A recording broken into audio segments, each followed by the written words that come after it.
Mga kaparokya, ang pag-uusapan po natin ngayong araw ay yung latest post ng butihing Mayor Vico Soto na kung saan mga kaparokya ay worried ang butihing Mayor Vico Soto sa nangyari nga po sa isang sasakyan na kung saan ay nasubukan mga kaparokya yung tibay na gawa ng pamalang lungsod ng Pasig na masasabi nito mga kaparokya ay very effective.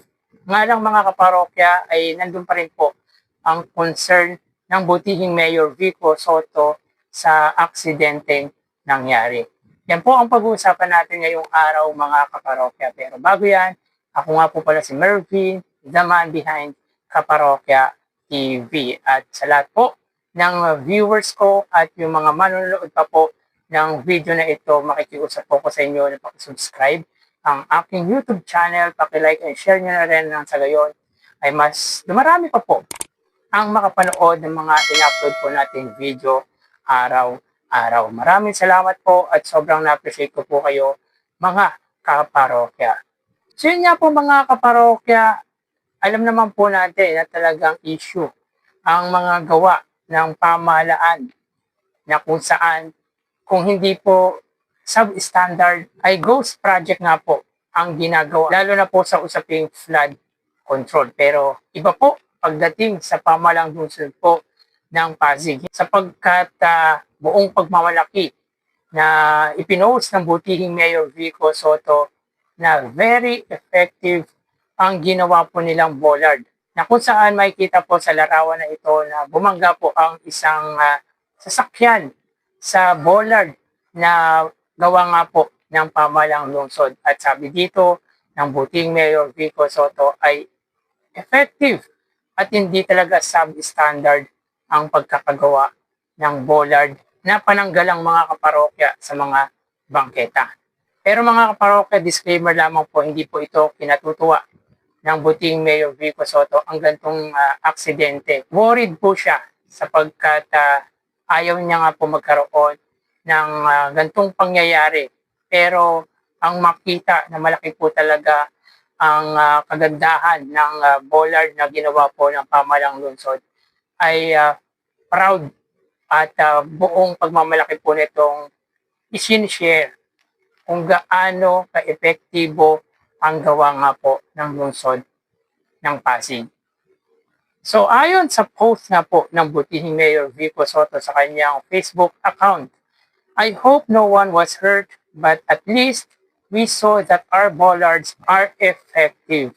So may kita nga po dito mga kaparokya yung sasakyan na bumangga po sa bollard at talagang kitang-kita yung pinsala sa unahang bahagi ng sasakyan. So may kita dito mga kaparokya na talagang effective at hindi gawang substandard ang bollard mula sa lungsod po ng Pasig para sa mga bangketa nga po ito.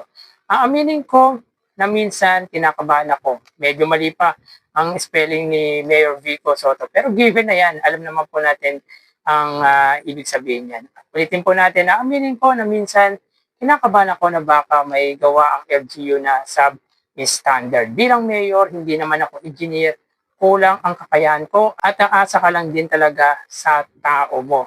Well, mga kaparokya, yung mga tao ni Mayor Vico Soto ay talagang mapagkakatiwalaan, lalo na yung Engineer Arta na talagang very supportive sa mithiin at layunin ng butihing Mayor Vico Soto. Hindi sikreto, lalo na sa ngayon na marami sa proyekto ng gobyerno ay substandard.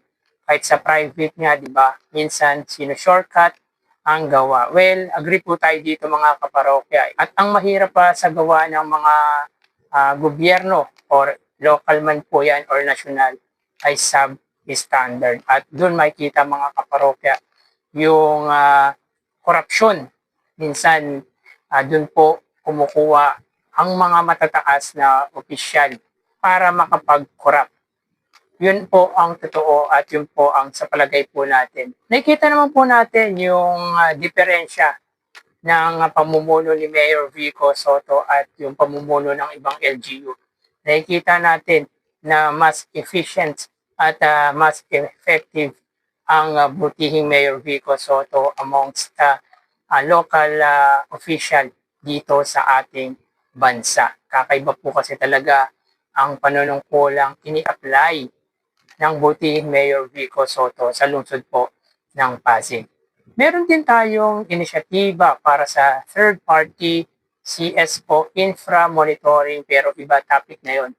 Yung sinasabi nitong third party mga kaparokya, for sure, ito ay dekalidad din po. Kumbaga hindi naman po kuha ng third party ang pamalaang lungsod ng Pasig, lalo na under Mayor Vico Soto watch. Hindi po kuha ng pipitsugin na third party ang butihing mayor.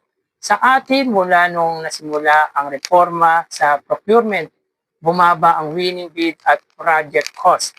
Okay yun, pero kaya rin kailangan lalong higpitan ang engineering staff natin para makasiguro na tama ang pagkakagawa ng kontratista. Masaya naman ako dahil nakikita natin na tumaas na rin ang kalidad ng mga project ng LGU ng lungsod Pasig. Back to bangketa. Alam ng mga taga-Pasig kung gaano kasikip ang mga kalsada sa atin. Kaya sunod-sunod ang mga bagong proyekto ngayong sinusubukan natin i-maximize ang espasyo, tinatanggal ang mga encroachment, binababaan at pinoprotektahan ang mga sidewalk, kasabay na rin ng drainage improvement. So yun nga po mga parokya, totoo naman po na medyo masikip na po sa lungsod ng Pasig. Pero kakaiba naman po kasi ang ginawang sistema ng butihing Mayor Vico Soto mula infra, talagang sulit ang mga proyektong ginagawa nga po ng pamahalang lungsod ng Pasig. Kaya yung mga taxpayer nito ay hindi manghihinayang sapagkat na ilalagay nga po sa tama ang buwis na ibinabayad nila. Bakit hindi? Kung matino, maayos ang taong namumuno sa kanila, ay talagang hindi dapat nila panghinayangan ang ibinabayad nilang buwis. So dito may kita natin mga kaparokya na hindi putyo-putyo at talagang di kalidad ang proyekto ng pamahalang lungsod, lalo na sa usaping bangketa, yung pananggalang para sa bangketa. Ito nga po ay ang bollard at talagang effective mga kaparokya sapagkat gawang matibay. Hindi tulad nga po mga kaparokya nung bollard sa NAIA na talagang nasira nung bumangga nga po ang isang sasakyan nga po doon. Ibang-iba ang gawang Pasig sa gawa nga po ng ating pamahalan. Hindi naman lahat siguro mga kaparokya, pero vow po tayo sa proyektong ito na talagang matibay at talagang maaasahan. Kung makikita ninyo mga kaparokya, basag ang harapan ng kotse at parang wala pong pinsalang nangyari sa bollard. So, ibig sabihin ay talagang quality at napakatibay ng bollard na proyekto nga po ng lungsod ng Pasig. Ito po ay para sa protection, di lang po ng mga establishment na meron nga po sa lungsod ng Pasig, kundi protection na rin po ng mga dumadaan sa mga bangketa sa nasabing lungsod. So in that case mga kaparokya, kahit sa maliit na pamamaraan, ay makikita po natin na very effective ang butihing mayor. Kumbaga mga kaparokya, talagang iniisip ni Mayor Vico Soto ang kapakanan ng kanyang mamayan. Hindi po nawawala yan kay Mayor Vico Soto. Kumbaga kahit gumastos sila ng gumastos, basta sa ikabubuti at ikaayos ng kanyang constituent at ng pamahalang lungsod, ay hindi po nangihinayang ang pamahalang lungsod na mag-provide ng mga proyektong pakikinabangan ng kanilang mga constituent. Kaya talagang hanga po tayo mga kaparokya sa leadership na meron ang isang Mayor Vico Soto kasama ang mga kawani at ang mga kasama nito sa konseho tulad ni Dodot Jaworski at ng dosing councilor na talagang very supportive sa pamamahala ng isang Mayor Vico Soto. So kayo mga parokya, ano masasabi nyo patungkol nga po dito? Paki-comment naman po ang opinion or yung reaction nyo regarding nga po dito.